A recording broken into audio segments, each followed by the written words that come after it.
Is the resurrection a theological theory? Pag sinabi kasing theory, haka-haka, opinion, parang ano lang parang sanga-sangang kwentuhan or whatever it is. Take note, bilang mga Kristiyano, we believe that Jesus rose from the dead. At dahil si Jesus ay muling nabuhay, we have hope of having eternal life to be with Him forever. Pero alam nyo guys, let's think about this for a moment dahil itong passage na to here in Luke chapter 24 verse 25 to 26, kung sino man po yung mga Bible po diyan, tignan po natin, basahin po natin. So, kung makikita po ninyo sa presentation, kung nakikita nyo man, I quoted from English translation, Filipino, and also in Cebuano or Bisaya version. But I will read here first in English where it says, He, si Kristo po itong nagsalita, He said to them, How foolish you are and how slow to believe all that the prophets have spoken.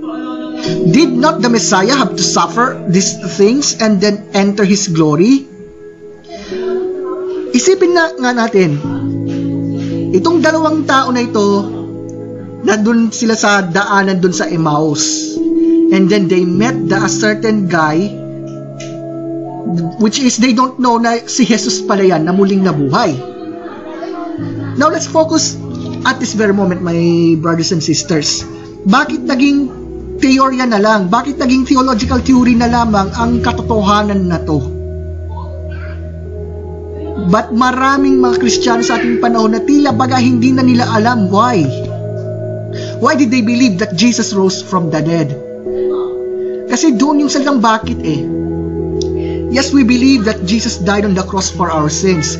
Yes, we believe that Jesus rose from the dead. But the question is, why? Bakit? Kasi kung hindi natin alam at kung hindi natin ito na i-meditate sa ating buhay, you know what I mean? Hanggang teorya na lamang ba?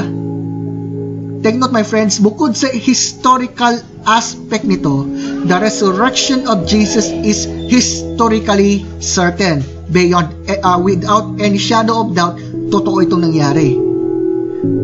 So ngayon, tingnan po natin, yung mga alagad po ni Kristo before they consider it na bakit galon? Right? Teorya lamang ba ito o totoo? Kung totoo ito, ano ba itong epekto nito sa buhay natin? Maganda yung mga sagot kanina concerning to that matter. Who is the Lord in the lives of every Christian? We agree that He is the provider, our Savior, our deliverer. And as I mentioned just before, He is the source of life. Kaya nga ngayon, tingnan po natin, bakit kaya karamihan sa mga Kristiyano, especially sa mga kabataan yan, parang hindi nila naiisa-isip na totoo yung muling pagkabuhay ng Panginoon. Bakit hindi nila ito naiisip? Di man lamang nila ito na-i-reflect.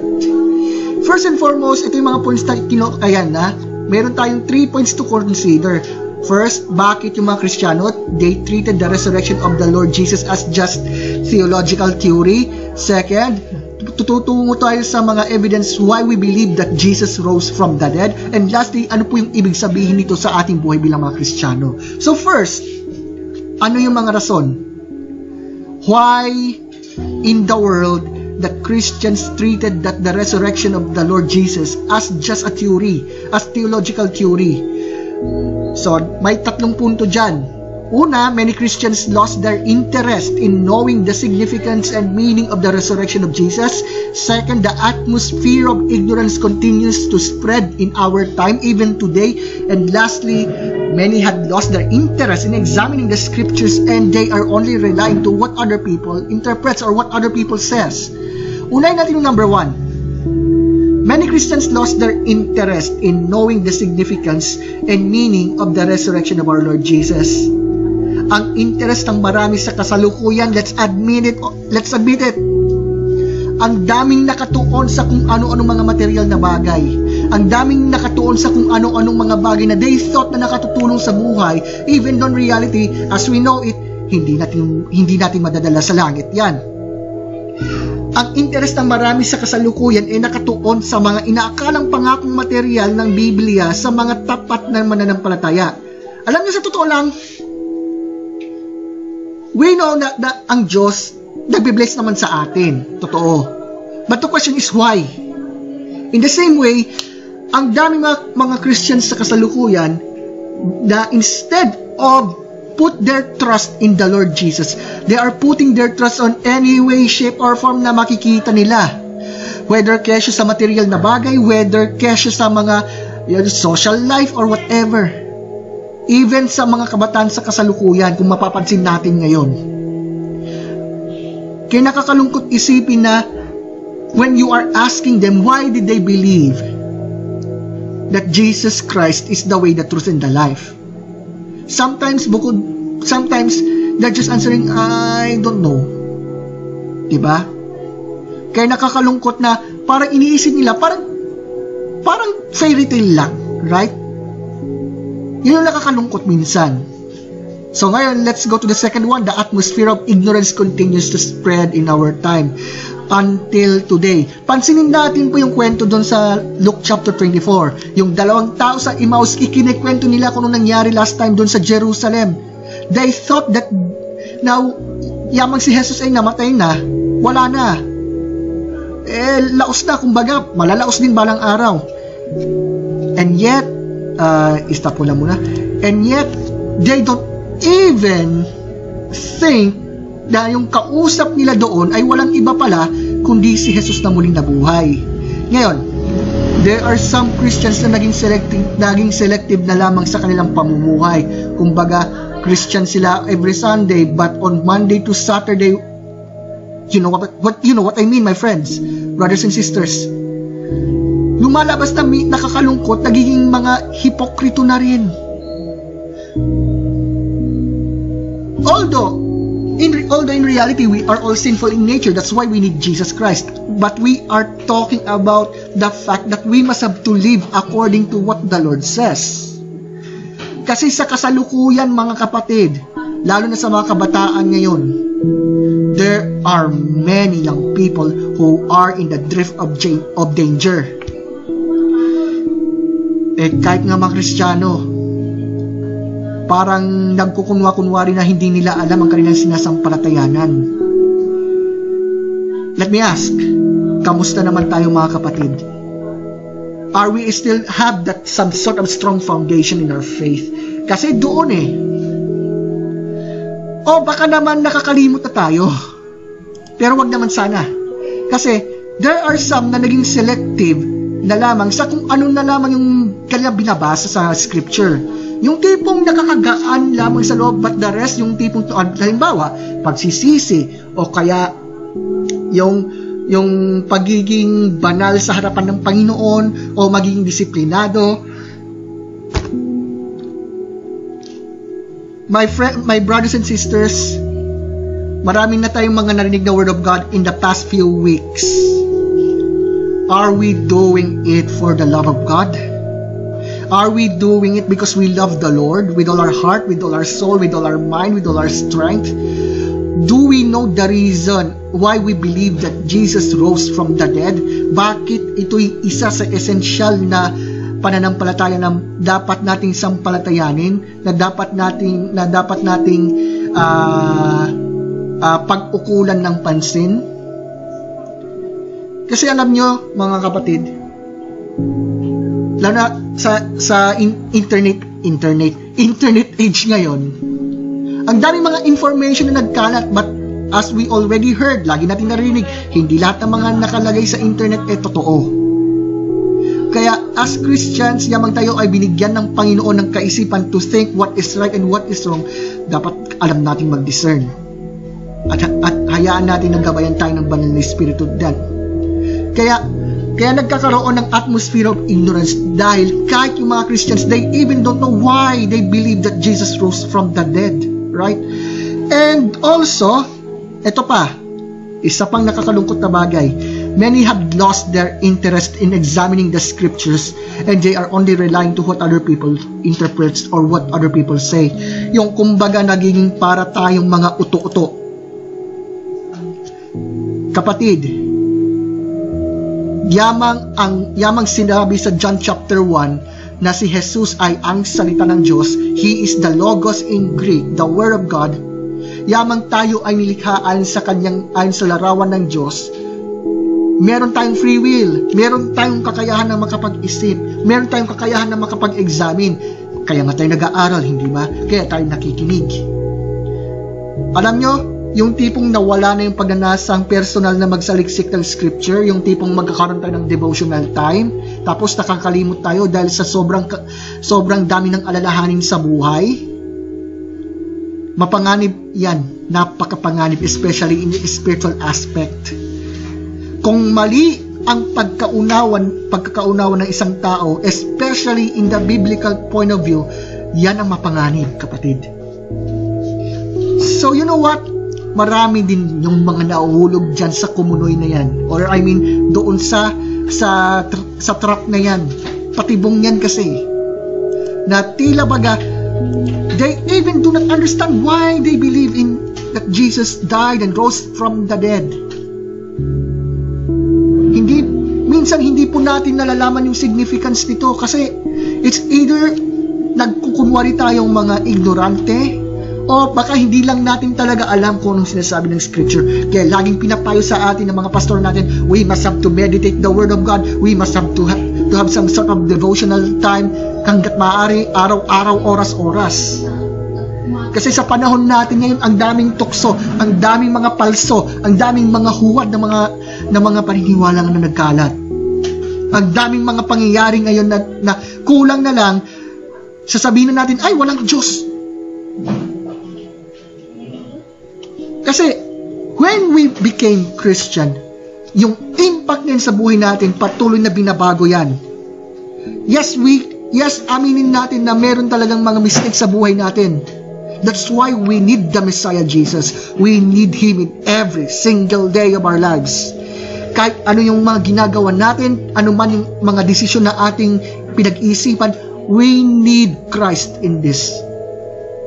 Because we know that without Him, we are nothing.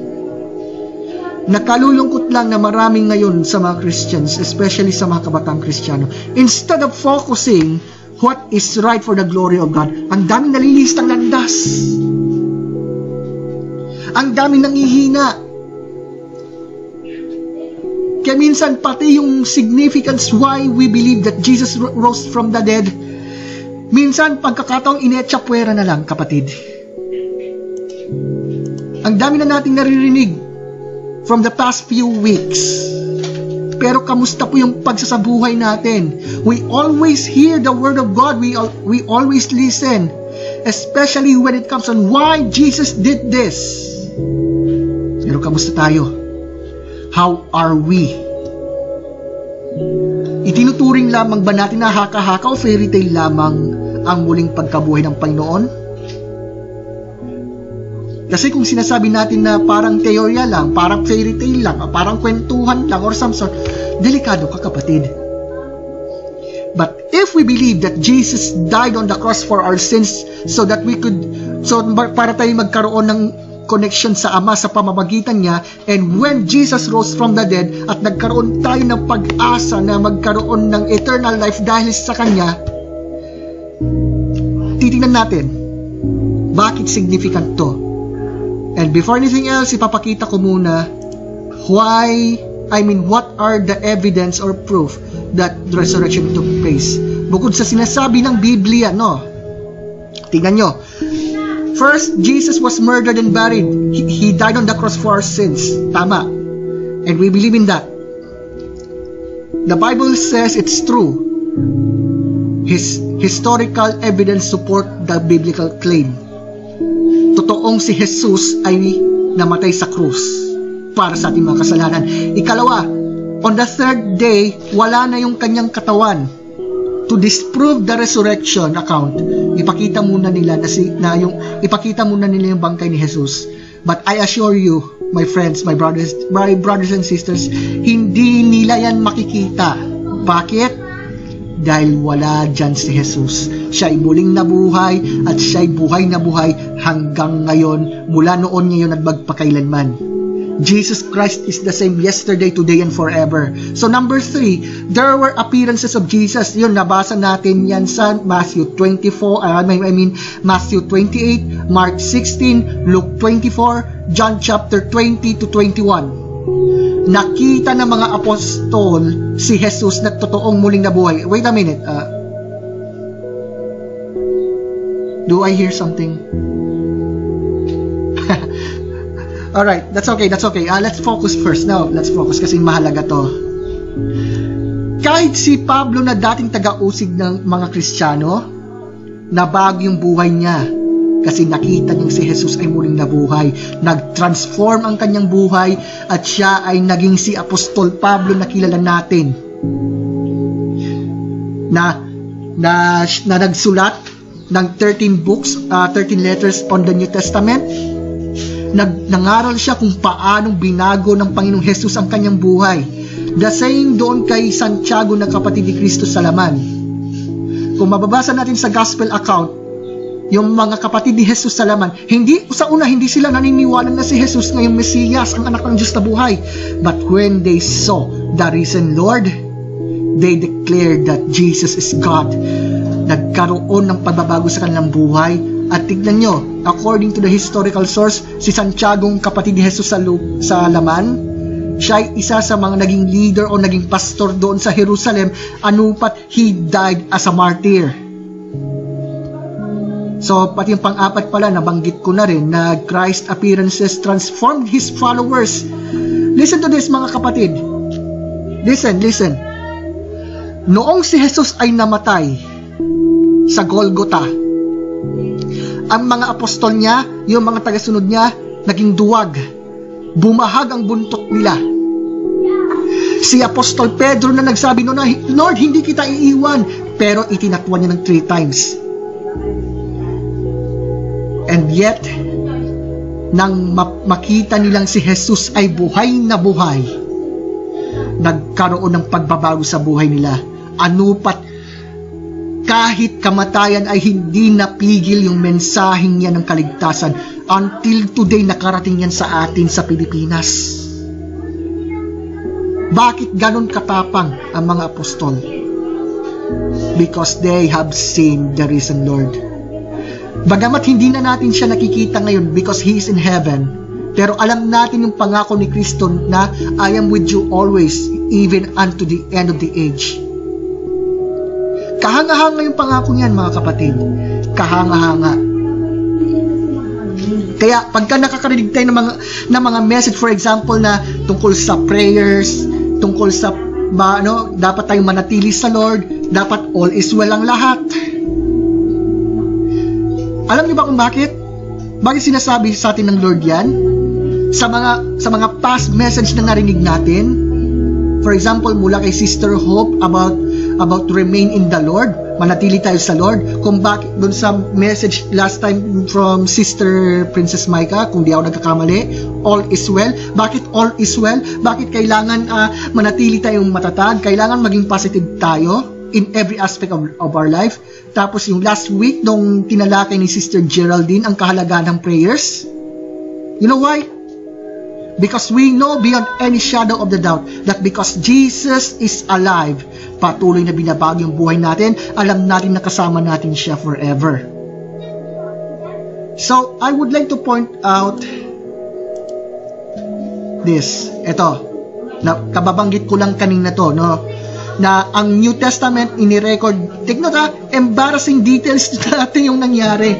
Inamin ng mga disipulo noon na iniiwan nila si Jesus, and yet, when Jesus rose from the dead, yung dating mga duwag na disipulo, sila ay nabagong buhay. They became bold and courageous disciples of Jesus. Hindi ba ganun din sa ating mga kapatid? Na minsan may pagkakataon na nagdududa tayo. But when the scripture says nothing is impossible with God, we know for sure that anything is possible with Him, because we know now that nothing is impossible with Him. When Jesus rose from the dead, kumbaga, nagkaroon ng violation ng tinatawag ng natural order. Kasi masasabing ito yung isa sa greatest miracle. At dahil dyan, Isa yun sa dahilan kung bakit ikaw, bakit ako, tayo'y nananatili sa pananampalataya. Na wag talaga natin kalilimutan yan. Also, kung mapapansin natin, grabe yung proclamation na yan. Sabi nga, Christianity is based on an event. And the event that we are talking about is the resurrection. So, ang muling pagkabuhay ng ating Panginoong Jesus ay hindi ito haka-haka, hindi yan opinion, hindi yan fairy tale, but it is a historical event and it has impact, it has meaning to us Christians. So I would like to point out this way what the Lord Jesus says here to end this up. Sinabi ni Jesus dito, and to those who are watching, so dalawa yung translation na aking ginamit, isa dito sa English, isa ito sa Bisaya, for the sake po sa mga tagapakinig po natin na nagsasalita ng Visayan language. Jesus said to her, I am the resurrection and the life. The one who believes in me will live even though they die. And whoever lives by believing in me will never die. Ngayon, tinanong niya si Martha, do you believe this? Ang sagot ni Martha kay Jesus na ating Panginoon, yes, Lord. I believe that you are the Messiah, the Son of God, who is to come into the world. Bakit ito yung naging topic natin sa gabing ito, mga kapatid? Ang daming nangyayari ngayon. Ang daming kaguluhan. Ang daming mga pangyayaring di inaasahan na minsan may pagkakataon na nawawalan ng mahal sa buhay. O dili kaya nasusubok yung pananampalataya. For example, nagkasakit. O kaya minsan may pagkakataon na nagka-problem sa negosyo. O kaya nagka-problem sa pag-aaral. O yung iba naging broken-hearted pa. You know what, mga kapatid? It is very, very important to us na alalahanin natin yung mga pangako ng ating Panginoon. When the Lord Jesus said that the Holy Spirit will come in His name, it happened. And until today, ang banal na Espiritu hanggang ngayon nandito pa rin. Ginagabayan tayo, siya yung dahilan kung bakit nakakagawa tayo ng mga bagay-bagay for His glory. Halimbawa, i-share ko lang. When my grandma and my grandpa passed away, minsan napapaisip na lang ako minsan. Siyempre, aware tayo na darating talaga tayo sa punto na tayo ay papanaw. Right? Kung hindi ako Kristiyano, malamang, it's either kung ano-ano na lang yung iniisip natin. Ano na yung iniisip ko, ganyan. Yung tipong, saan siya pupunta pag ganun? But since I know that since they accepted Christ as their Lord and Savior in their lives, even my grandma was bedridden on that time, and even my grandpa, although he is old enough, and yet he served the Lord because he believed that Jesus rose from the dead, and he accepted Jesus as his Lord and Savior. Although they are not in this world today, but I know with all my heart that because Jesus rose from the dead, mas lang dumagdag yung faith ko kay Kristo. That one day, muli namin silang makikita doon sa lugar na kung saan wala ng pagluha, wala ng kamatayan, wala ng hinagpis, wala ng pagdadalamhati. Kasi alam natin na pagka si Lord ang ating sandigan, gagawin niyang bagong lahat ng bagay. He will make all things new. Yan ang kanyang promise. Kaya nga, nung pinipinpoint ni Martha ito, nung pinipinpoint ni Martha na nanampalataya siya na si Jesus ang Mesiyas, ang anak ng Diyos na buhay. Kasi alam niya at nasaksihan niya kung paano ginawa ni Kristo ang isa sa mga himala na, yun na, alam natin yan sa John 11 na si Lazaro na kapatid ni Mary and Martha ay muling nabuhay. And we know that when Christ declared na on the third day He will rise up. He showed to us that nothing is impossible with Him. He is God of the living. He is God who can do all things.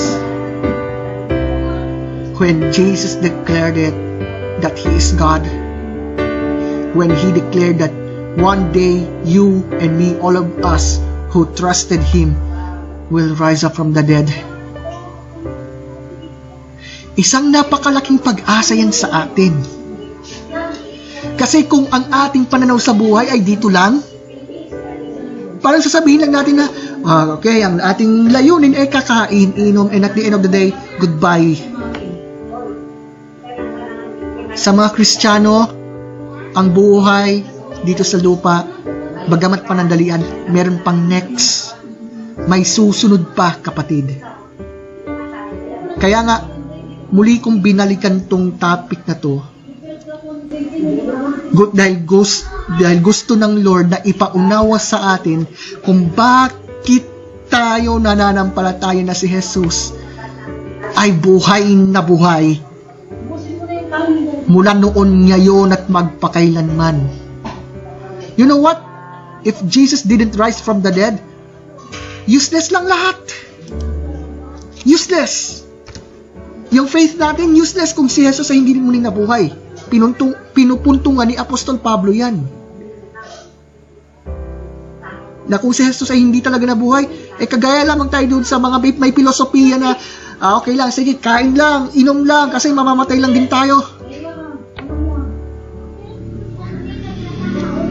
Kapatid, since the Lord Jesus reminded us to remain unto Him, that all is well because Jesus existed and He is here with us even today. Since we know that Jesus could answer praise dahil sinabi niya, whatever you ask in my name, I will do it. And when Jesus promised that He is the resurrection and the life, and that everyone who believes in Him will have eternal life, hindi ba makakapagpatibay ito sa ating pananampalataya? To those who are listening today, it is a big reminder to all of us to remain to Him, to be positive in any way, shape, or form, na tayo makapagtitiwala sa Kanya na kaya niyang gawin any logical possible things na kaya niyang gawin. So, kapatid, I would like to end this up bago pa mawala yung signal ko. Muli nating balikan yung basics in our faith as a Christian. We need to go back to the basics, especially on the facts why we become Christian. Bakit tayo na born again? Kasi if we thought that being born again is by means of church membership, no. We were being saved by the grace of God through faith in Christ alone. Yan po ang katotohanan na hindi po natin maitatapwa. And as far as what the words of Christ is concerned, since Jesus claimed to be God, since Jesus claimed the titles and attributes that belongs to God alone, if we love Him, if we truly love the Lord our God with all our heart, soul, mind, and strength, dapat tayong manatili sa ating Panginoon. Yamang si Jesus ay muling nabuhay according to the Bible, at ito'y pinatotohanan ng historical records as evidence that the Bible is truly the Word of God. If we think na ang kanyang muling pagkabuhay ay haka-haka, no, it's not. It's real and it really happened. Kaya let me finish this in a short prayer. Panginoon, ibalik mo kami sa tamang landas upang matutuhan naming mabuti at maisabuhay ang tunay na kahulugan ng muling pagkabuhay ng aming Panginoong Hesukristo. Nawa, kapatid, even on the time that we sleep, o kaya pagka tayo nagkakaroon ng devotional times, o kaya kapag tayo ay sasamba sa Diyos, huwag natin kalimutan ang katotohanan na yan. Jesus claimed to be the way and the truth and the life. We must have to follow what He said. We must have to respond to what He declared. We must have to believe in Him. We must have to put our trust in Him because we know kung anong Kanyang sinabi, nangyari yan at mangyayari at mangyayari. Kapatid, alalahanin niyang mabuti. At nawa, sa pagsasabuhay natin, huwag mawala ito sa ating buhay bilang mga mananampalataya. So, sa Diyos ang papuri magpakailanman at ibinibigay ko ang pasasalamat sa Kanya. To God be all the glory forever.